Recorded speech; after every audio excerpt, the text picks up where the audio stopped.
हाँ, तो कक्षा 6 के क्लास 6 के सभी बच्चे आ चुके हैं। Yes sir. और सभी बच्चे जो विज्ञान की किताब लेकर के आए हैं। Yes sir. ठीक, बहुत अच्छी बात। तो सभी बच्चों ने अपनी अपनी किताबें खोल ली। Yes sir. चलो ठीक है। तो देखिए कक्षा 6 में हमारा जो है चैप्टर जो है हमारा कक्षा 6 में हमारा जो है आज हमारी इकाई है हमारी दूसरी। देखिए ठीक है, इकाई हमारी दूसरी। ठीक, और उसमें चल रही हमारी पदार्थ एवं पदार्थ के समूह। ठीक, तो देखिए आज इसमें मैं 2 क्लास पूरी पढ़ा चुका हूँ। सभी बच्चे शांत हो जाएं। मैं 2 क्लास इसकी पढ़ा चुका हूँ। आज हमारी इसकी तीसरी क्लास है।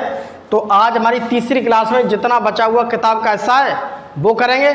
उसके बाद कुछ इसके प्रश्न आंसर होंगे, तो वो भी आज हम इस पार्ट में देखेंगे, आज की क्लास में देखेंगे। और आज जहाँ तक संभव है तहाँ तक हमारा ये पार्ट जो है वो क्या हो जाएगा भैया, खत्म।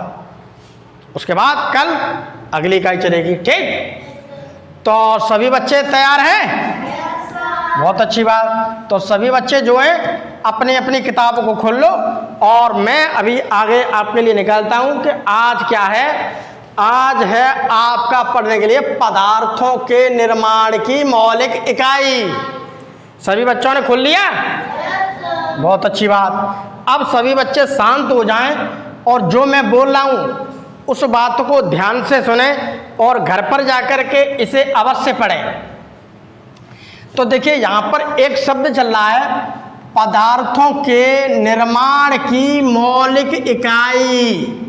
तो देखिए ये वाला जो चैप्टर है हमारा पदार्थ एवं पदार्थ के समूह, जब इसे मैं शुरू से पढ़ा रहा हूँ, शांत हो जाओ, जब मैंने शुरू से ही इस पाठ को पढ़ाया तो इसमें केवल पदार्थ के ऊपर ही बात की गई है। सबसे ज़्यादा किसके ऊपर की गई है कि भैया पदार्थ क्या होता है, किस चीज़ से मिलकर के बना होता है। तो इस बात में क्या है, हमने इसमें यही बना कि पदार्थ क्या होता है, इस दुनिया में जो वस्तु जिस सामग्री की बनी होती है वही क्या है, पदार्थ। तो इसका मतलब है जैसे मैं प्लास्टिक मान लो, अगर कोई प्लास्टिक है, प्लास्टिक की कुर्सी देख लो, तो कुर्सी किसकी बनी है, तो प्लास्टिक क्या है, पदार्थ है प्लास्टिक। ठीक, उसी प्रकार से आप ये मकान किसका बना है, मकान मिट्टी का बना है, तो मिट्टी क्या है, पदार्थ है। ठीक, अब हम देखते हैं कि जैसे लोहा का चीज़ देखो तो लोहा क्या है, एक पदार्थ है। तो देखिए हमें सबसे पहले ये जानना है, आज हमें ये जानना है कि पदार्थ के जो पदार्थ होता है वो उसकी मौलिक इकाई क्या है। मौलिक का मतलब पता है, सबसे उसकी छोटी इकाई क्या है पदार्थ की। ठीक, तो पदार्थ की सबसे छोटी इकाई के बारे में समझेंगे। तो पदार्थ की सबसे छोटी इकाई क्या है, जैसे आप सब लोग इस मकान में बैठे हुए हैं, सभी बच्चे इस मकान में कमरे में बैठे हुए हैं।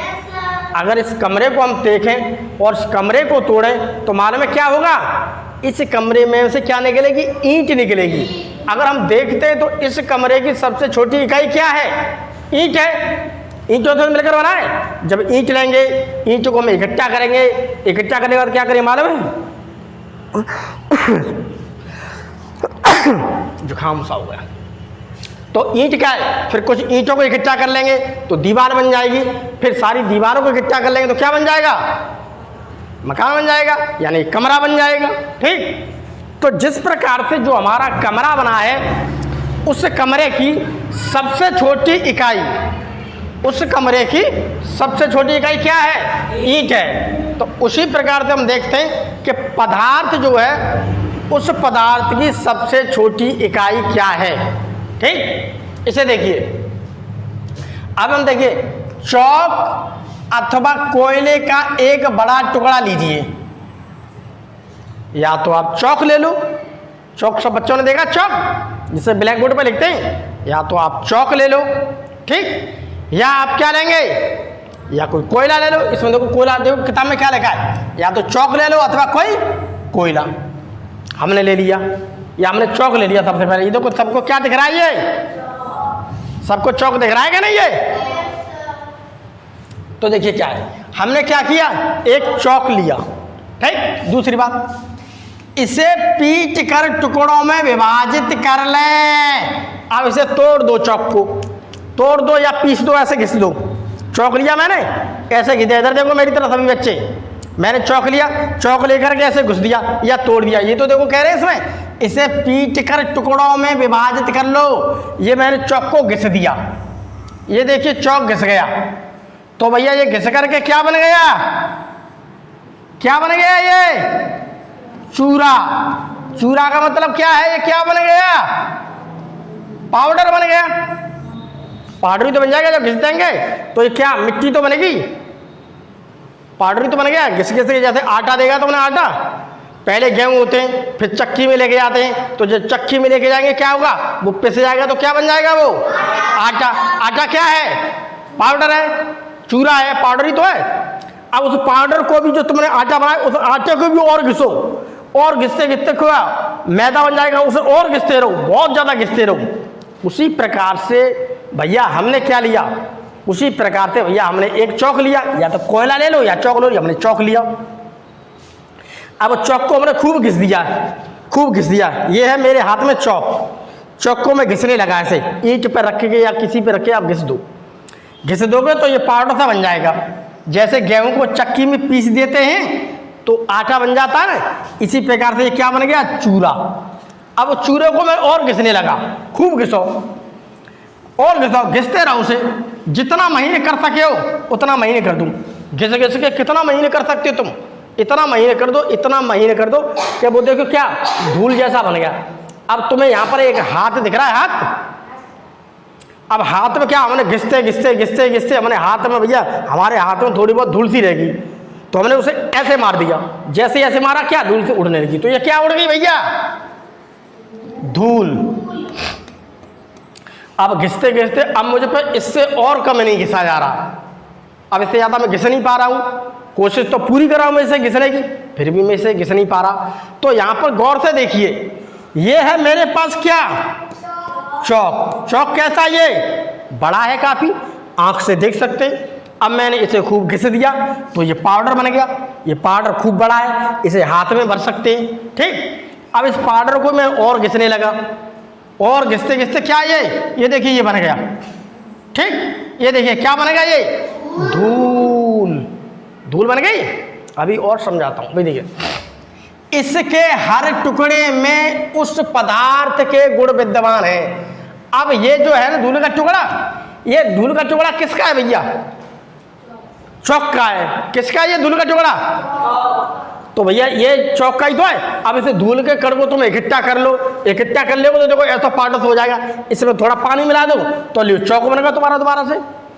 तो ये धूल का कण कैसा है, जिस प्रकार से ये चौक है, इस चौक में जो जो चीज़ है मौजूद, वो इस धूल के कण में भी वो चीज़ें मौजूद हैं। समझ में आई। जैसे हम आटा पिसवा गिलाते हैं, जैसे हम चक्की पे गए तो चक्की पे हम क्या लेके गए, गेहूँ लेके गए। चक्की वाले ने कहा भैया आप ऐसा कीजिए, हमारे इस गेहूँ को पीस दीजिए। तो वो पीस देता तो क्या बन जाता है, आटा बन जाता है। अब आटे को भी और महीने कर दो, और महीने कर दोगे आटा, बहुत महीने कर दो, धूल सी ऐसी उड़ जाएगी ना। तो अब देखिए जो धूल सी उड़ रही है उसमें भी देखो आटे का स्वाद है, और ऐसा जो आटा है तुम्हारे पास उसमें भी वही स्वाद है। उसके अलावा जो गेहूँ होता बड़ा, उस गेहूँ को आप मुंह पे रख के खाओगे तो भैया वहाँ में बेही स्वाद है। फर्क इतना है कि गेहूँ के दाने बड़े थे, आटा पिसा हुआ पाउडर है, और जो धूल है जो ऐसे चलनी से माताएं वो करती है, आटा छानती है, तो अब चलनी से देखो हाथ में निरे धूल वो लग जाता है, क्या आटा लग जाता है, उसे ऐसे छान दो तो धूल उड़ने लगी। तो वे भी है तो आटा ही। तो उसी प्रकार से देखें जो चीज़ यहाँ पर इसकी मौजूद है गुड़, ठीक, जो गुड़ यहाँ मौजूद है वही देखिए गुड़ वही यहाँ पे, यानी कि जो स्वाद तुम्हें यहाँ मिलेगा वही स्वाद यहाँ पर मिलेगा, ठीक। और वही स्वाद क्या मिलेगा तुम्हें, तीनों जगह वही स्वाद मिलेगा।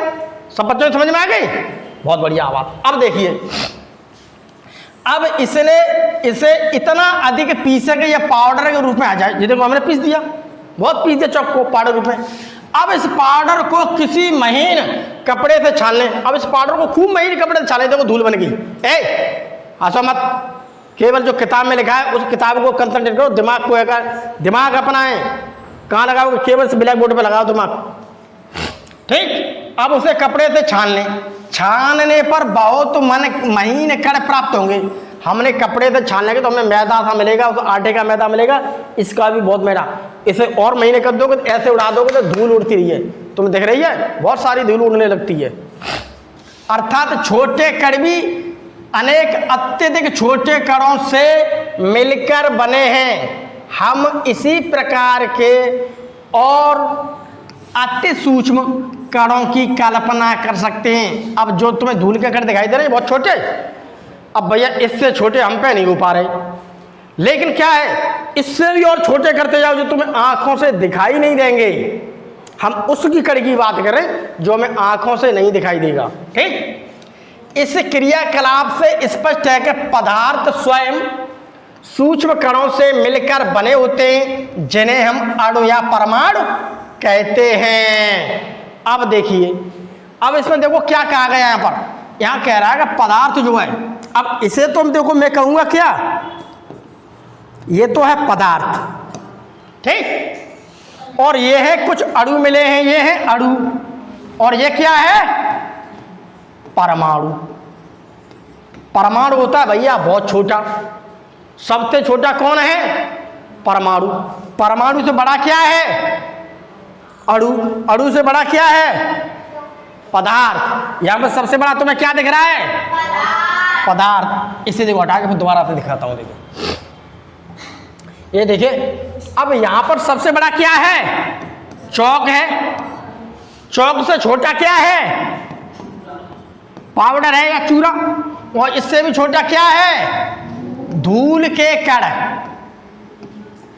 ठीक, अब इस चौक की बात, अब तीनों में से बताइए मुझे कि सबसे बड़ा क्या है, चौक। इससे छोटा क्या है, अब पाउडर से छोटा क्या है, धूल के कण। इतनी बात समझ में आ गई। अब समझ लीजिए, अब ये बड़ा है तो बड़ी चीज को हम कहते हैं क्या, पदार्थ। बड़ी चीज को हम क्या कहते हैं, अब पदार्थ से जो छोटी होगी, पदार्थ किससे मिलकर बना है, अणु से। अब इससे भी छोटा क्या है, परमाणु है। अब देखिए, अब तीनों में बताइए सबसे बड़ी क्या है, ये क्या लिखा है, चौक, पदार्थ। पदार्थ से छोटा क्या है, अणु से छोटा क्या है, परमाणु। अब यही देखिए क्या कह रहा है, अब देखिए ये देखिए क्या लिखा है, पदार्थ स्वयं सूक्ष्म कणों से मिलकर बने होते हैं। यानी कि ये पदार्थ बहुत छोटे छोटे कणों से मिलकर के बने होते हैं, जिन्हें हम अणु या परमाणु कहते हैं। इसी प्रकार से कोई पूछता है कि भैया पदार्थ, अणु और परमाणु में तीनों में से सबसे छोटी चीज क्या है, तो आप क्या बताओगे, परमाणु। अब समझ में आया थोड़ा, बस अभी समझ में आ जाएगा, अभी और समझ में आएगा। अभी मैं तुम्हें समझाता हूँ, मैं समझाने के लिए तो यहाँ पर आता हूँ, लेकिन तुम लोग पढ़ने कहाँ आते हो, पढ़ने आओ तो तुम्हें सब समझ में आ जाएगा। रोजाना पढ़ने आओगे तो तुम कुछ ना कुछ सीखोगे, ऐसी बात नहीं है। मैं यहाँ पर सिखाने के लिए तो आ रहा हूँ तुम्हें, और तुम सीखना ही नहीं चाहते। अब देखो, अब इतनी चीज, अब तीन चीजें तुम्हारी, इतनी चीज समझ में आ गई सभी बच्चों के, में सबकी समझ में आ गई। बाकी सब दिमाग वाला जो होशियार बच्चा है वो तो सभी समझ लें, वैसे कोई ज़्यादा कर रहा काम नहीं। अब यहाँ पर देखिए, अब यहाँ पर देखिए, पहले तुम्हें, आपको देखिए, तुम्हें चित्र दिखाई दे रहा सब बच्चों को ऊपर, ये क्या है भैया, सब बच्चे बताइए ये क्या है, ईंट। बहुत बढ़िया बात। अब ये क्या ईंटें हैं, भाई दो ईंटें। यहाँ पर एक ईंट है, यहाँ पर कितनी है, अब यहाँ पर कितनी ईंट है, यहाँ दो से ज्यादा है, 2 3 4 5 ज्यादा है, यानी कि ये और ये क्या है, ये दो या दो से अधिक है। अब यहाँ पर ये क्या बना हुआ भैया, ये बना हुआ है घर, यानी मकान। अब उस मकान को गौर से देखो, उस मकान का सबसे छोटी चीज क्या है, ईंट। उस मकान ये देखो सबसे छोटी क्या है, ईंट। ईंटों से तो मिलकर के बना है मकान।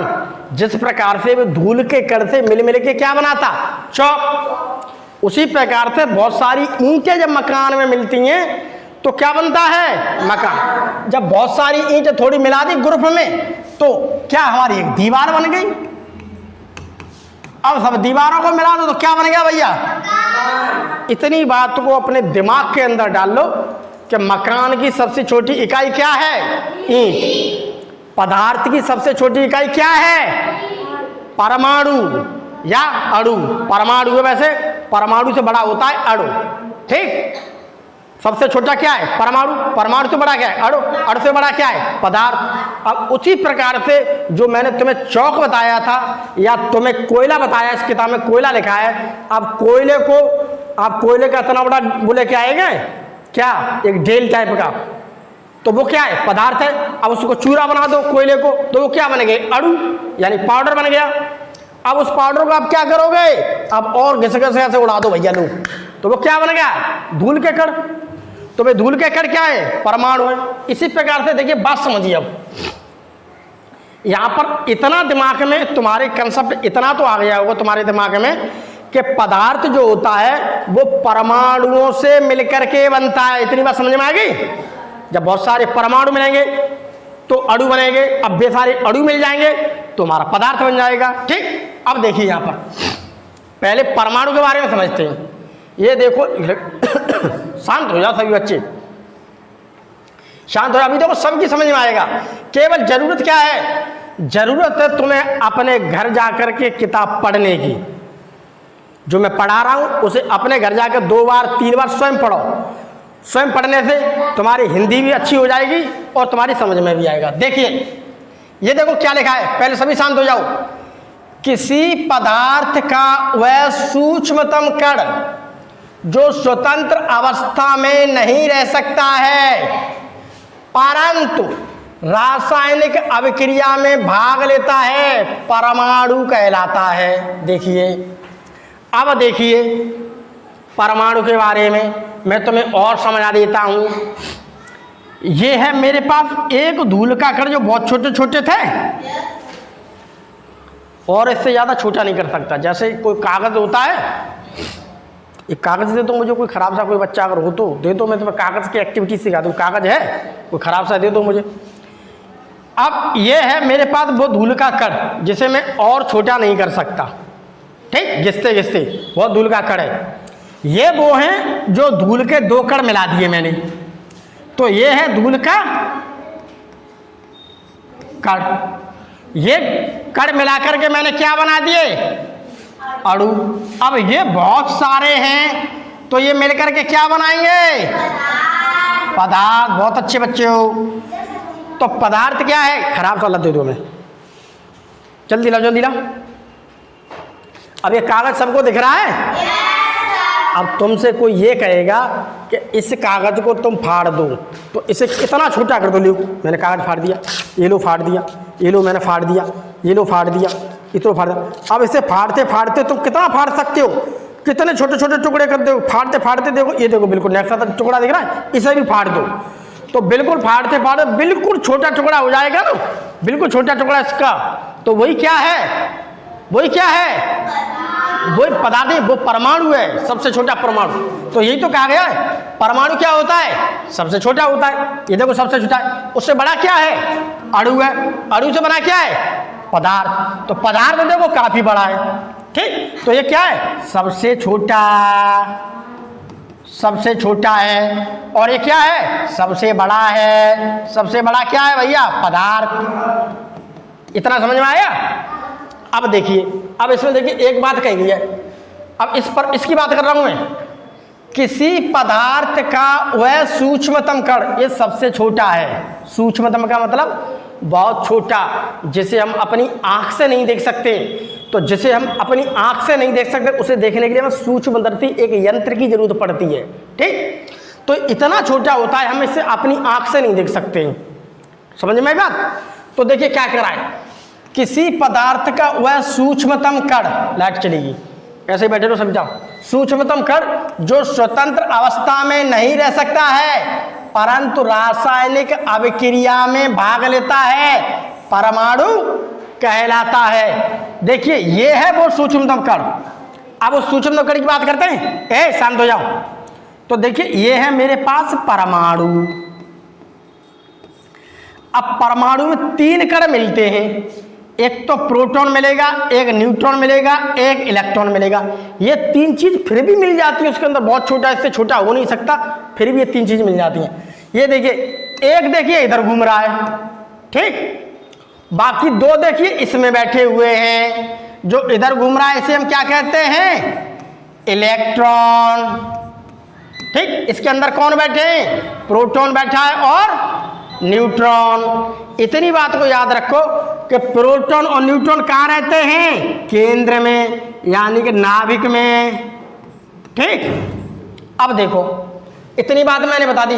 किसी पदार्थ का वह सूक्ष्मतम कण है, ये है बहुत सूक्ष्मतम कण, ठीक, जो स्वतंत्र अवस्था में नहीं रह सकता। ये देखो घूम रहा है, ये घूम रहा है, ये घूम रहा है, ये घूम रहा है, ये घूम रहा है, ये सभी घूम रहे हैं। ये सभी क्या कर रहे हैं? घूम रहे हैं। तो पहली बात क्या है? स्वतंत्र अवस्था में नहीं रहे, परंतु किसी भी रासायनिक अभिक्रिया में भाग लेगा। अब कैसे भाग लेगा देखो, अभी बताएंगे। इतनी चीज तुम्हारी किताब के अंदर लिखा है, सबने देख लिया? लिखा नहीं है? लिखा होगा जरूर, देखो तुम्हारी किताब से मैंने बनाई है, किसी पेज पे लिखा होगा। आगे देखिए अणु के बारे में। अणु के देखिए, पदार्थ का वह सूक्ष्मतम कण जो स्वतंत्र अवस्था में रह सकता है तथा जिसमें पदार्थ के सभी गुण विद्यमान होते हैं, अणु कहलाता है। यह कहलाता है अणु। अब देखिए इधर देखिए, इधर देखिए, यह है मेरे पास परमाणु, ये है मेरे पास परमाणु। देखिए ये है परमाणु और ये है अणु, ये है पदार्थ, ठीक। अब देखिए, अब इसमें क्या कह रहा है? बच्चे उधर चित्र की तरफ देखो, बात मत करो बिल्कुल। परमाणु का मतलब क्या है? सिंगल है, अकेला है, उसे परमाणु के सबसे छोटा है। जब दो मिल जाएंगे या तीन मिल जाएंगे या चार मिल जाएंगे या पांच मिल जाएंगे तो क्या मिल जाएगा? वो अणु बन जाएगा। अब देखिए, परमाणु देखिए सबसे छोटा होता है। ये है मेरे पास हाइड्रोजन, हाइड्रोजन का संकेत होता है H, हाइड्रोजन का संकेत होता है H। ये है हाइड्रोजन का एक परमाणु और ये है हाइड्रोजन का एक परमाणु। एक तो ये है, एक तो ये है, एक और एक मिलकर के कितने हो गए? तो देखिए ये बन गया हाइड्रोजन का अणु। ये देखो लिखा है, ये क्या बन गया? हाइड्रोजन का अणु। ये देखिए, एक तो ये मिल गया, एक ये मिल गया, दोनों मिल गए क्या? ये बन गए। इसे ऐसे समझ लो, एक गोला ये बन गया, एक गोला ये बन गया। अब दोनों मिलाकर के क्या? दो गोले बन गए, एक ये एक है, हाइड्रोजन का अणु बन गया, ठीक। जैसे इधर देखिए, ऐसे करके ये यहाँ पर देखा, ये कैसे कट गया, क्या हो गया इसमें? हाँ सही है। इधर देखिए, ये दिख रही है तुमको? ये देखिए हाइड्रोजन है, ठीक, ये है H, ये है H। ये कैसे बने? एक तो H ये थी और एक H ये थी, ये दोनों मिलकर के ये देखो बन गया, यानी एक गोला ये, एक गोला ये। तो ये क्या है? छोटे छोटे परमाणु मिलकर के अब क्या बना रहे हैं? तो परमाणु मिलकर के क्या बनता है? अणु। इतनी बात को ध्यान रखो। ये क्या है? ऑक्सीजन का है, ठीक है, O। अब ऑक्सीजन का एक तो परमाणु ये हो गया, एक ये हो गया, दोनों मिलकर के क्या बन गया? ये ऑक्सीजन का क्या बन गया? ये अणु बन गया, ठीक। अब आगे देखिए, यहां पर देखिए हाइड्रोजन के हैं एक दो परमाणु, एक है ऑक्सीजन का। कौन बात कर रहा है? ये एक तो है हाइड्रोजन के यहां पर दो, ऑक्सीजन का कितना है? एक, यानी कि हाइड्रोजन के मेरे पास दो, ठीक, ऑक्सीजन का है एक। जब ये दोनों मिलेंगे तो क्या बनेगा? H2O। ये क्या है? पानी। पहले इतनी बात आज दिमाग में रख लो, अभी इतनी बात समझ लो कि जब दो परमाणु मिलते हैं तो अणु बनता है। जब दो परमाणु मिलेंगे तो क्या बनेगा? जब ये वाले सभी अणु बन जाए, मिल जाएंगे तो क्या बन जाएगा? पदार्थ। अभी देखो समझते हैं। अब आगे पहुंचते हैं, अगले पेज पर देखिए क्या लिखा है हमारे पे। देखिए और अच्छी तरह समझ, ये सारी चीजें तुम्हें पढ़नी है, समझनी है।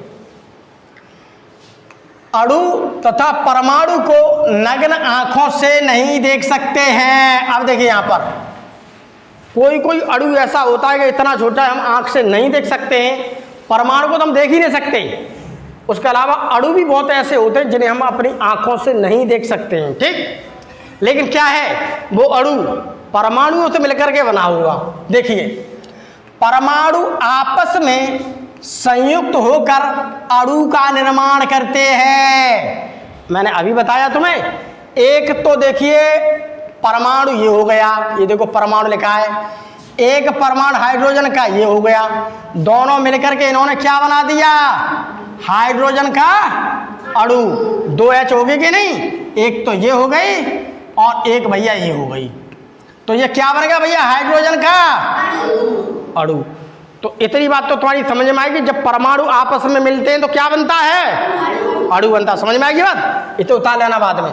अब उसी प्रकार से ये है ऑक्सीजन का एक परमाणु, ठीक, और एक परमाणु ये है ऑक्सीजन का, ठीक। ये दोनों आपस में मिलकर के क्या बनाएंगे, ऑक्सीजन का अणु O2, ठीक। एक तो ये हो गया, एक ये होगा, तो ये ऑक्सीजन का क्या बन गया, अणु बन गया।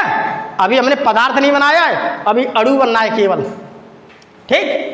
अब क्या करो, भिन्न भिन्न परमाणुओं के संयोग से यौगिक के अणु बनते हैं। देखिए, ये है हाइड्रोजन। कौन बात कर रहा है ये बार बार,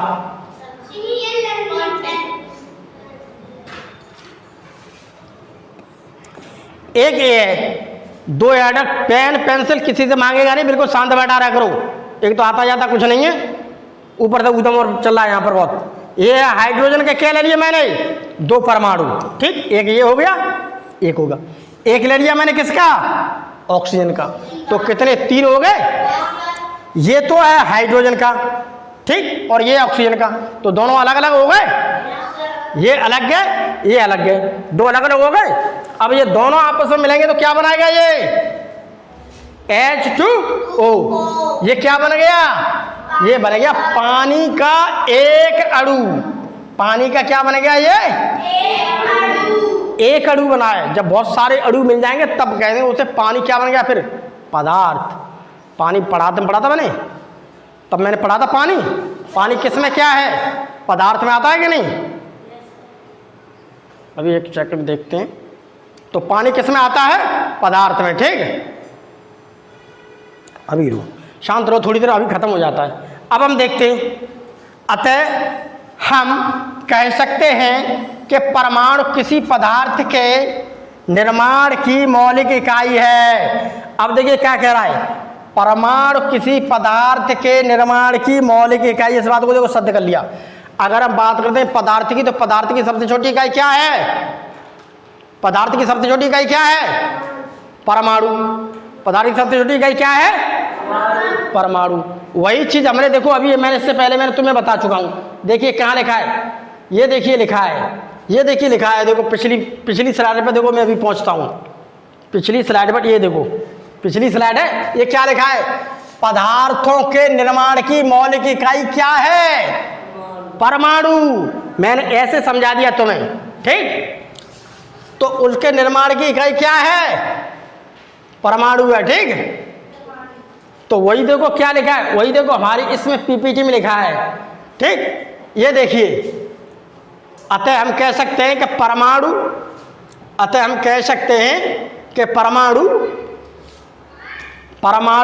किसी पदार्थ के निर्माण की मौलिक इकाई होता है। इस बात को हमने क्या कर लिया, सिद्ध कर लिया, हमने पढ़कर सिद्ध कर लिया। तो अगर कोई भी तुम्हें पूछता है तो पदार्थ क्या होता है, पदार्थ के बारे में मैंने तुम्हें बता दी। संसार में जितनी भी वस्तुएं हैं, कुछ भी चीज़ है, जो वस्तु जिस सामग्री की बनी होती है वही पदार्थ होता है। उसमें कुछ न कुछ भार होगा और उसका कुछ न कुछ क्या होगा, द्रव्यमान होगा। दूसरी बात, पदार्थ की सबसे छोटी इकाई क्या है, परमाणु। सबसे छोटी इकाई क्या है, परमाणु। जब 2 परमाणु आपस में मिलते हैं तो क्या बनता है, अणु। यानी कि 2 से अधिक, जब 2, 3, 4, 5, 6, 7, 8, 2 से अधिक जितने मिलेंगे वो क्या बनेंगे, अणु। फिर वे सभी अणु मिलकर के क्या बनाएंगे, पदार्थ, ठीक। कोई बात नहीं, सभी सिंपल है, सब आ जाएगा, धीमे धीमे पढ़ोगे सभी आ जाएगा। अब हम चैप्टर तो हमारा खत्म हो गया, अब हम आज इसके क्वेश्चन आंसर करते हैं, ठीक। सभी बच्चे थोड़ी देर शांति बना रखें। अब उसके हम क्या देखते हैं, सॉल्यूशंस को देखते हैं, कौन से प्रश्न हैं, किस प्रकार के क्या है। अब हम इसका सॉल्यूशन देखते हैं। ठीक, चलिए पहले देखिए सही विकल्प छांट करके लिखिए। सही विकल्प छांट कर अपनी उत्तर पुस्तिका में लिखिए। वर्गीकरण आवश्यक होता है। क्यों? वर्गीकरण को मैंने तो वर्गीकरण मतलब क्या है, सभी चीज को छांट करके अलग करना किसी के आधार पर। तो देखिए वस्तुओं को व्यवस्थित रखने, अगर वस्तुओं को आप व्यवस्थित करके रखोगे तो वर्गीकरण करते हैं। वर्गीकरण मतलब पता है, बहुत सारी किताबें उतर रही हैं अपने स्कूल में। हम कक्षा 6 की किताब अलग रख देंगे, कक्षा 7 की किताब अलग रख देंगे, कक्षा 8 की किताब अलग रख देंगे, कक्षा 5 की अलग रख देंगे, कक्षा 4 की अलग रख देंगे। तो वर्गीकरण का मतलब क्या है, छांटना। उससे किसी भी चीज़ को व्यवस्थित कर सकते हैं। ये देखो व्यवस्थित कर सकते हैं, वस्तुओं एवं पदार्थों को, गुण को आसानी से समझ सकते हैं। हम छांट देंगे तो हम ये समझ जाएंगे ये किताब उसकी है, ये किताब उसकी है। ठीक, तो हमें क्या है, सभी निशान लगा ली सभी पर। किसी द्रव को गर्म करने पर वह बदल जाता है। पहले मेरी बात समझिए, ये देखो क्या कह रहा है दूसरे क्वेश्चन में। किसी द्रव को गर्म करेंगे तो क्या होगा, हमारे पास पदार्थ की 3 अवस्था होती है। एक तो होती है ठोस, एक होती है द्रव और एक होती है गैस। तो ठोस क्या है, ये बर्फ है। ठीक, ठोस में ऐसे ही तो कण होते हैं, बर्फ है। जब मैं बर्फ को गर्म करूंगा तो क्या होगा, ये पानी बन जाएगी। पानी क्या है, तुम्हारी द्रव है। अब इसे भी मैं गर्म करूंगा तो क्या बन जाएगा भैया, गैस। तो किसी द्रव को हम गर्म करते हैं तो क्या बन जाता है भैया, वो गैस। ये देखो गैस, बहुत सिंपल है। अब क्या गया, अब है अगला। गैस को किसी बर्तन में रखने पर वह, अगर गैस लेके आते हैं हम, गैस लेके आते हैं, गैस बाजार से सिलेंडर लेके आते हैं, तो या कोई गैस है। गैस का मतलब पता है, जैसे हमारा मुंह है, मुंह के अंदर ऐसे करते हैं तो गैस निकलती है। अब एक गुब्बारा लेकर के आइए, गुब्बारे में जैसे हम हवा भरेंगे तो गुब्बारा क्या होगा, फूल जाएगा। तो फूल जाने का मतलब क्या है, उसमें चारों तरफ क्या भर गई, गैस भर गई। वही गैस ही तो है, वही तो देखो क्या है, उसमें पूरी तरह से फैल जाएगी। गुब्बारा है, पूरी तरह से सब में फैल जाएगा, फूल जाएगा। अब अगला आ गया, पदार्थ के निर्माण की इकाई क्या होती है। पदार्थ के निर्माण की क्या इकाई है भैया, पदार्थ के निर्माण की क्या इकाई है, पदार्थ के निर्माण की इकाई है परमाणु। परमाणु में 3 चीजें मिलती है, इलेक्ट्रॉन मिलता है, प्रोटॉन मिलता है, न्यूट्रॉन मिलता है। तो पदार्थ के निर्माण की इकाई क्या है, परमाणु। भी मैंने पढ़ाया, फिर भी दिमाग नहीं आया था तुम लोगों में। अब देखिए अगला क्वेश्चन, निशान लगा लिया तुमने समझा परमाणु पर। अगला देखिए, रिक्त स्थानों की पूर्ति कर अपनी उत्तर पुस्तिका में लिखिए। ठोस का आकार निश्चित होता है। मैंने बताया था ठोस का आकार क्या मिलेगा, निश्चित। यानी कि उसकी आकृति क्या होती है, फिक्स होती है भैया। आकृति फिक्स। उसी प्रकार से अगर हम द्रव की बात करते हैं तो द्रव की आकृति क्या है, फिक्स नहीं है। और अगर गैस की बात करते हैं तो ये भी क्या है, नॉट फिक्स। और ये भी क्या है, नॉट फिक्स। ये भी स्थिर नहीं है, ये निश्चित है। तो देखिए इसमें क्या है, ठोस का आकार कैसा होता है, निश्चित। ठीक, अगरबत्ती की सुगंध क्या है, अगरबत्ती को आप ले आओ, इस कमरे में लगा दो, तो आप क्या करो, वहां बैठे तो तुम्हें क्या है, एकदम तुम्हें सुगंध लग जाएगी, नाक से सूंघने लगे तुम्हें, भाई खुशबू आ रही है बहुत अच्छी। तो कैसे आ रही है, उस अगरबत्ती का धुआं उड़ रहा है ना। धुआं मतलब क्या है, गैस। तो वो गैस उड़ रही है तो हमारे पास आ रही है। तो यही तो है, अगरबत्ती की सुगंध क्या है, गैसीय गुण के कारण उसमें गैस होती है। धुआं क्या है, गैस है, इसलिए पूरी कमरा फैल जाती। अब नमक पानी में घुल जाता है। अगर पानी लेंगे, ये है मेरे पास एक बीकर, ठीक, इस बीकर के अंदर मैंने क्या लिया भैया, पानी। इस बीकर के अंदर मैंने पानी लिया, पानी मेरे पास ये आ गया। अब मैं इसमें क्या करूंगा, नमक डाल दूंगा, नमक। अब 1 गिलास पानी ले आओ, उस 1 गिलास पानी में 1 चम्मच नमक डाल दोगे और उसे घुमा दोगे तो क्या होगा, नमक घुल जाएगा पानी में। नमक घुल जाएगा तो हम पी सकते। तो वही तो देखो लिखा है, नमक पानी में क्या होता है, घुल जाता है। अणु पदार्थ का वह सूक्ष्मतम कण है जो स्वतंत्र अवस्था में रह सकता है। ये अभी पढ़ाया मैंने, ठीक। अणु लिख देना नीचे, ठीक है, सभी बच्चे अणु लिख देना, ठीक। बस अब खत्म ही होने वाला है, एक दो स्लाइड और बची है। अब देखिए इसे उतार लेना स्लाइड को भी, ठीक है, क्योंकि छुट्टी अभी होने में 1 घंटा लगेगा, तो तुम उतार लेना पूरी स्लाइड। देखिए पदार्थ की 3 अवस्थाओं के नाम लिखिए। अगर यही प्रश्न आएंगे तुम्हारे अर्धवार्षिक परीक्षा, वार्षिक परीक्षा में प्रश्न आते हैं, या कोई व्यक्ति आता भी है तुम्हें पूछने के लिए, तो पहले चैप्टर में आपसे पूछेगा, तो आपसे यही पूछेगा पदार्थ की कितनी अवस्था होती हैं, तो क्या बताएंगे आप? ठोस, द्रव और गैस। 3 अवस्था होती है, ठोस, द्रव, गैस। ठीक। अब देखिए अगला, पदार्थ की उस अवस्था का नाम लिखिए जिसमें पदार्थ का आयतन और आकृति दोनों निश्चित होती हैं। मैंने अभी पढ़ाया तुम्हें, पदार्थ रहेंगे ठोस, ठोस में क्या होता है, उसका आकार फिक्स रहेगा और आयतन, वॉल्यूम भी फिक्स रहेगा। पदार्थ की ठोस अवस्था में, ठीक, पदार्थ का आयतन और आकृति दोनों निश्चित रहते हैं। दोनों चीज क्या रहेंगी? निश्चित। पदार्थों के वर्गीकरण से क्या तात्पर्य है? पदार्थों को उनके सामान्य लक्षणों के आधार पर अलग अलग समूह में व्यवस्थित करने की क्रिया को हम क्या कहते हैं भैया? वर्गीकरण। वर्गीकरण का मैंने तुम्हें अभी मतलब बताया था, पहले दिन ही बताया। वर्गीकरण का मतलब क्या है? उन्हें अलग अलग क्या करना? छांटना। छांटना मतलब उन्हें अलग अलग रखना। जैसे मैंने तुम्हें बताया किताबें होती हैं, किताबें बहुत सारी पड़ी हुई हैं, अब तुमसे कहेंगे भाई इन किताबों को वर्गीकृत कर दो। वर्गीकृत मतलब इन्हें अलग अलग छांट दो, तो आप कैसे छांटोगे? कक्षा 6 की किताबों को अलग रख देंगे, कक्षा 7 की किताबों को उसमें ढूंढेंगे, उन्हें अलग रख देंगे, कक्षा 8 की अलग रख देंगे, कक्षा 4 की अलग रख देंगे। उससे तुम्हें क्या फायदा होगा? ढूंढने से, छांटने से क्या फायदा होगा? अगर मैं तुमसे कहता हूं कि कक्षा 6 की किताब ले आओ, तो तुम आसानी से मुझे निकाल के दे दो, क्योंकि तुमने छांट के रख दी है। तो इसी प्रकार से वर्गीकरण का मतलब क्या होता है? उसे लक्षणों के आधार पर अलग अलग छांट के रख देते हैं। जिस चीज की जरूरत पड़ रही है उसे तुरंत हम उसकी जानकारी ले सकते हैं। तो क्या है? अलग अलग समूहों से हम क्या कर सकते हैं? व्यवस्थित। यानी कि अलग अलग समूह में क्या कर सकते हैं? व्यवस्थित, अरेंज कर सकते हैं। ठीक, इतना समझ गए? ये उतार लेना भी बहुत सिंपल है, बस बात यह है कि पढ़ते नहीं है कोई। पारभासी, पारभासी का मतलब होता है उसमें कुछ धुंधला सा दिखता है। जैसे कोई कागज होता है, कागज पर तेल लगा दो तो उसमें आप देखोगे सूर्य की तरफ तो तुम्हें धुंधला सा दिखाई देगा, वही होता है। वे पदार्थ जिनके द्वारा धुंधला या आंशिक रूप से आर पार देखा जा सकता है वे पारभासी कह लेते हैं। जैसे कि तेल लगा कागज, पेंट लगा कांच, कांच पेंट लगा, हल्का सा थोड़ा और घोल दो उसे बच्चे, थोड़ा सा घोलना, बादल हो गया हल्का था, उसे नहीं, उसे ही घोल दे, बस इतना ही। ठीक है, ठीक, इतनी समझ में आई?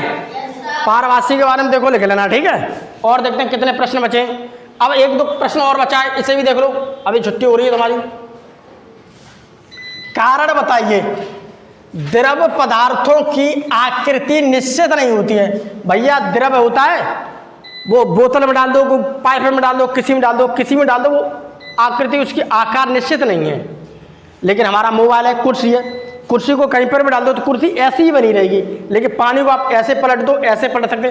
कारण बताइए। ये देखो लोग, द्रव के अणु दूर दूर होते हैं तथा अणुओं के बीच आकर्षण बल कम होता है, इस कारण द्रव पदार्थों की आकृति निश्चित नहीं होती है।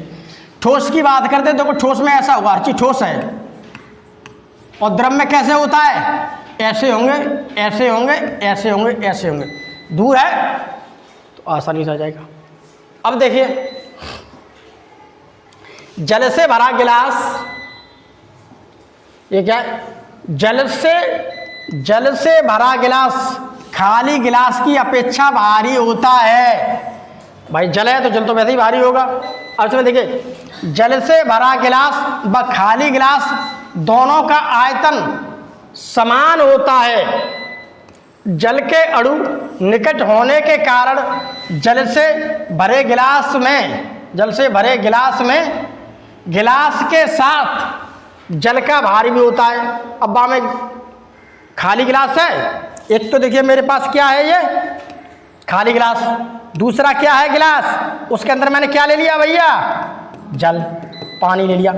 अब इस गिलास का तो वजन क्या है? समान है, ठीक, समान वजन है।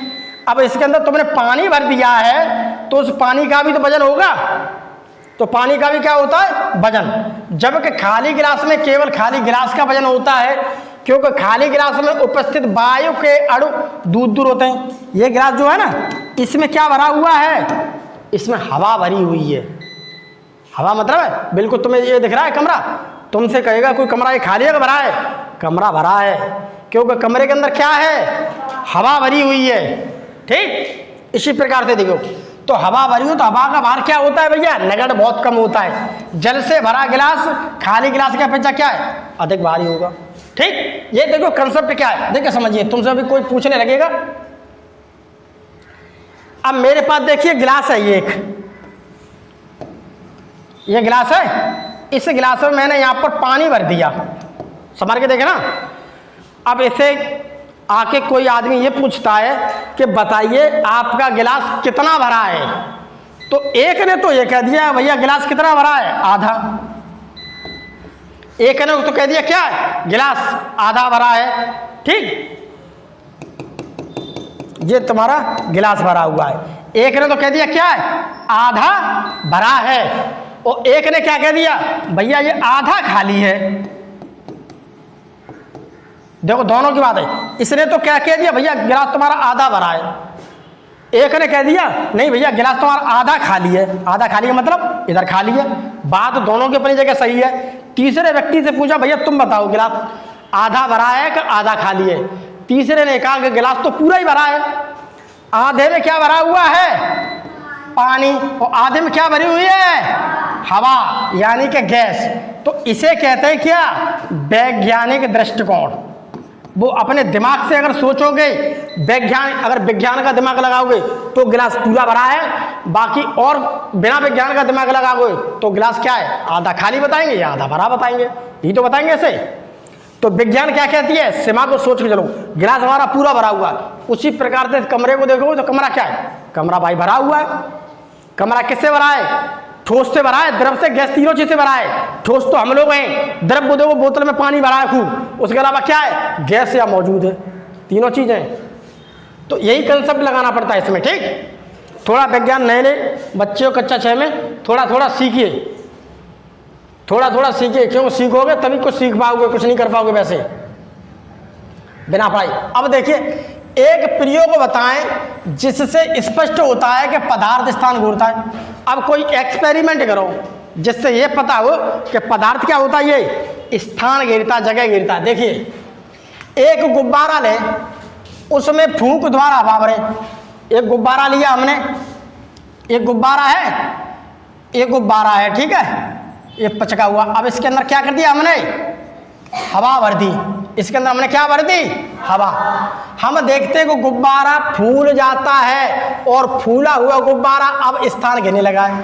पहले हमने हवा नहीं भरी थी, उसे हमने आराम से कहाँ रख लिया, ये तो छोटी थी जेब में रख लिया भैया।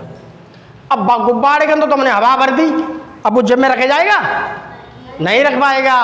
तो इसका मतलब क्या है, गैस क्या है, उसमें क्या है, गुब्बारे में गैस आ गई। तो गैस क्या है, पदार्थ है। तो पदार्थ क्या करता है, स्थान घेरता, जगह घेरता है। इसमें देखो स्थान घेरता है, जिससे स्पष्ट होता है कि पदार्थ स्थान घेरता है। ठीक, अगला क्वेश्चन देखते हैं। अगला क्वेश्चन देखो, किसी पदार्थ को ठोस अवस्था से द्रव अवस्था में तथा द्रव अवस्था से ठोस अवस्था में कैसे बदला जाता है। इसमें देखो क्या कह रहा है, किसी पदार्थ को ठोस अवस्था आती, ठोस अवस्था मालूम है, ये है मेरे पास क्या, बर्फ ठोस होती है। इसमें कह रहा है ठोस अवस्था से द्रव में, इससे हमने किस में बदल दिया, पानी में, यानी कि द्रव में। अब क्या कह रहा है, द्रव अवस्था से ठोस अवस्था में कहते हैं। अब इसे ऐसे कैसे बदला जाता है, यहां इसे बर्फ को गर्म कर दो, जब बर्फ गर्म करेंगे तो क्या बन जाएगा, पानी। अब पानी को ठंडा कर दो तो क्या बन जाएगी, बर्फ बन जाएगी। यही देखो, किसी वस्तु के ताप में परिवर्तन करके उसकी अवस्था में परिवर्तन किया जा सकता है। ये है मेरे पास बर्फ। अब बर्फ को मैं क्या करूंगा, उस बर्फ को क्या करूंगा, मैं गर्म करूंगा। तो यहां पर क्या करेंगे हम, उसे गर्म यानी ताप देंगे, टेम्परेचर देंगे, तो क्या बन जाएगा, पानी। जैसे कि बर्फ को अधिक तापमान में रखने पर ठोस अवस्था से द्रव अवस्था में तथा पानी को 0 डिग्री सेंटीग्रेड, अब पानी को मैंने क्या किया, फ्रिज में रख दिया। जैसे मैं फ्रिज में रखूंगा तैसे 3 घंटे 4 घंटे बाद क्या होगा, पानी बर्फ बन जाएगा। ठीक, पानी क्या बन जाएगा, बर्फ करने पर अब द्रव अवस्था में क्या, उसमें ऐसे बदल जाता है। अगला देखिए, ठोस, द्रव और गैस में अंतर बताइए। ठोस में क्या अंतर होता है, द्रव में क्या अंतर होता है, गैस में क्या अंतर होता है। देखिए, ठोस पदार्थों में कण कैसे होते हैं, बहुत पास पास होते हैं, इनमें आकर्षण बल बहुत अधिक होता है। देखिए ये है ठोस, देखिए इधर देखो, ये देखिए ये है ठोस। ठोस में देखिए ये कण कैसे हैं, पदार्थ दिख रहा है, ये क्या है, परमाणु है। ये परमाणु कैसे हैं, चिपके हुए हैं। ये देखो कण बहुत पास पास होते हैं, ये देखो बहुत पास पास हैं, इनमें आपसी आकर्षण बल बहुत अधिक होता है। एक दूसरे को क्या पकड़े हुए हैं, इधर देखिए एक दूसरे को क्या है, ये पकड़े हुए हैं, जो इन्हें एक साथ बांधे रखता है। ठोस के कण स्थिर होने के कारण इनकी आकृति एवं आयतन निश्चित होता है। अब इसकी आकृति कैसी है, ठोस की आकृति कैसी है, निश्चित। ठीक, और आयतन कैसा है, आयतन भी निश्चित है इसका, वॉल्यूम। ठीक, जैसे कांच, लकड़ी, ईंट, पत्थर। चलो देखते हैं और आगे देखते हैं, शायद कुछ आगे लिखा हो। बैठे रहे 2 मिनट। अब देखिए, अब द्रव वाले को देखिए।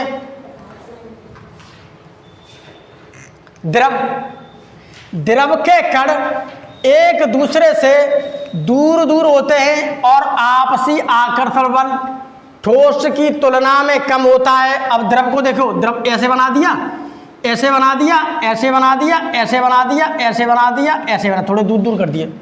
तो यहाँ पर परमाणु कैसे हैं, दूर दूर हैं थोड़े, तो इनमें आकर्षण बल क्या है, थोड़ा अधिक होता है। इसकी वजह से क्या है, आकृति तो मेरी निश्चित नहीं है, आकृति निश्चित नहीं है, लेकिन आयतन क्या है, निश्चित है। आयतन क्या है, निश्चित। बोतल उठा दे, बोतल उठा। ये है मेरे पास बोतल, इस बोतल को देखो सभी, ये बोतल में क्या भरा हुआ है, इसमें पानी को हम क्या कहते हैं, पानी को हम कहते हैं द्रव या तरल। अब इस पानी, मान लीजिए इसमें मेरे पास पानी 300 ग्राम भरा हुआ पानी इस बोतल में, ठीक है। तो 300 ग्राम पानी का मतलब क्या हुआ, पानी का जो आयतन होता है, ठीक, आयतन मेरे पास देखो 300 ग्राम, वजन इतना ही 300 ग्राम रहेगा। अब इस बोतल में है तो ये बोतल में ऐसा रहेगा। अब इसको किसी डब्बे में डाल दूं तो ये पानी क्या डब्बे में पूरे में फैल जाएगा, ठीक, तो डब्बा जैसा हो जाएगा। अब इसे पतले पाइप में डाल दूं तो पानी कैसा हो जाएगा, पतले पाइप जितना बड़ा है पूरे पाइप में फैल जाएगा।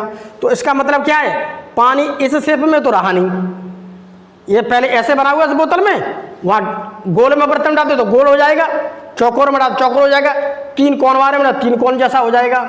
लेकिन ये कैसा है मेरे पास, ठोस है। इस ठोस में जितना वजन है ये उतना ही रहेगा, इसे इसमें डाल दो ऐसा ही रहेगा, उसमें डाल दो ऐसा ही रहेगा। ये क्या है, ये ठोस का फिक्स होता है। लेकिन द्रव में क्या है, ये फिक्स नहीं है, लेकिन वजन इसका फिक्स है बिल्कुल, इसी को कहते हैं आयतन। ये क्या है मेरे पास एकदम फिक्स है, वही देखो कह रहा है, जैसे जल, तेल, दूध। अब अगला देखिए, अगले को देखिए, अगला क्या है, गैस। गैसीय पदार्थों में कण अपेक्षाकृत बहुत दूर दूर होते हैं। अब गैस की बात करें, गैस में देखो एक कण ये बनाए, एक ये बनाए, एक ये बनाए, एक ये बनाए, एक ये बनाए, एक ऐसे दूर दूर बने होते हैं गैस में, बहुत दूर दूर होंगे कण। इनमें आपसी आकर्षण बल नहीं के बराबर होता है, जैसे कि oxygen gas, hydrogen gas, carbon dioxide. अब इन गैस के अड़ू दूर दूर हैं, इन्हें पास ला देंगे तो क्या हो जाएगा, इन्हें थोड़े पास ले आएंगे तो क्या बन जाएगा भैया, ये तरल। इसको और पास ले आएंगे तो ये क्या बन जाएगा, ठोस। गैस भरवाने गए कभी सिलेंडर में, सिलेंडर देखा सबने, सब गैस वाली सिलेंडर देखा सबने। उस गैस वाला सिलेंडर हमारे पास बिल्कुल खाली है। जब हम उसमें गैस भरवा के लेके आते हैं तो गैस कैसी होती है, ऐसे उसे खोल दो तो उड़ती रहती है, ठीक। उसमें सिलेंडर में प्रेशर के साथ में भर के आई है। जब भर के आती है तो पहले गैस कैसी थी हमारे पास, उसमें ऐसे दूर दूर थे कण। जैसे ही सिलेंडर के अंदर इसे भरेंगे हम, ठीक, तो ये कण क्या है, थोड़े पास पास आ जाएंगे, ठीक, थोड़े पास पास आ जाएंगे। तो जब भी कभी तुम सिलेंडर देगा तुम उठाकर उसे आप हिलाओगे तो तुम्हें उसमें क्या मिलेगा, पानी मिलता है कि नहीं। पानी जैसा उसमें अनुभव होता है, वो पानी क्या है, पहले जो कण थे गैस के वो क्या थे, आपके दूर दूर थे। अब गैस में क्या कर दिया, वो पास पास कर दिए, ठीक। अब जैसे ही आप खोलोगे तैसे ये क्या दूर दूर हो जाएंगे। अब देखिए अगला प्रश्न, पारदर्शिता के आधार पर, पारदर्शिता के आधार पर पदार्थ कितने प्रकार के होते हैं, उदाहरण बताइए।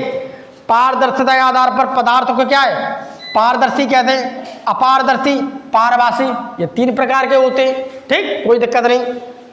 पारदर्शी पढ़ा था हमने, अपारदर्शी, पारभासी वही कागज वाला, वो देखो सो रहा बच्चा। परिवेश में पाई जाने वाली 3 कठोर व मुलायम वस्तुओं का नाम बताइए। कठोर वस्तुएं कौन सी हैं, जैसे लोहा है, लकड़ी है, कांच है। मुलायम क्या है, जैसे रबड़ की गेंद, मैंने बताया तो रबड़ की गेंद। स्पंज हुआ, स्पंज पता है, सूखता, पानी इसमें भर जाता है। और ऊन, ठीक। और क्या हुआ ये, ऊन। और देखिए अब क्या है हमारे पास, कुछ है अभी, देखिए और बचा है इसमें किताब के अंदर। किताब मुझे लगता है शायद यही लास्ट प्रश्न होगा मेरे ख्याल से। चुंबक किन किन पदार्थों से निर्मित वस्तुओं को अपनी ओर आकर्षित करती है। चुंबक कैसे करती है, लोहे को करती है, लोहे के तरीके से निकेले करती है, और कोबाल्ट को करती है।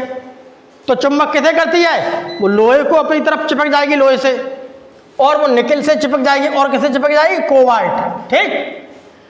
अपने आसपास दिखाई देने वाली वस्तुओं को पारभासी, अपारभासी तथा पारभासी में पारभासी, अपारभासी, पारभासी, अपारभासी और पारदर्शी, पारदर्शी उसमें गलत हो गया। देखिए चमड़ा, देखिए चमड़ा कैसा होता है, अपारदर्शी। चमड़े को आप लेके आइए, क्या चमड़े में तो कुछ देख सकते हो आप, चमड़ा होता है तो बने, चमड़े के कपड़े बने हुए, चमड़े के जूते बने हुए, उसी में से कपड़े में से चमड़े का कपड़ा लेके आओ जो मोटा होगा, उससे आप देखो आंख में लगा कुछ दिखाई देगा तुम्हें, कुछ नहीं दिखाई देगा, अपारभासी है।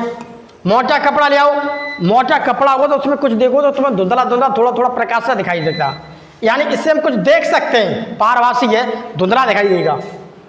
अब पतले कांच का टुकड़ा ले आओ, इसमें तो सब कुछ दिख जाएगा भैया, आर पार, पारदर्शी होता है, ठीक है। पत्थर ले आओ, पत्थर आपके सामने रख दो, यहाँ पर पत्थर लगा दो मेरे सामने, कुछ देख लो, दिख जाएगा सामने का, कुछ नहीं दिखेगा पत्थर से, पत्थर से कुछ नहीं देख सकते।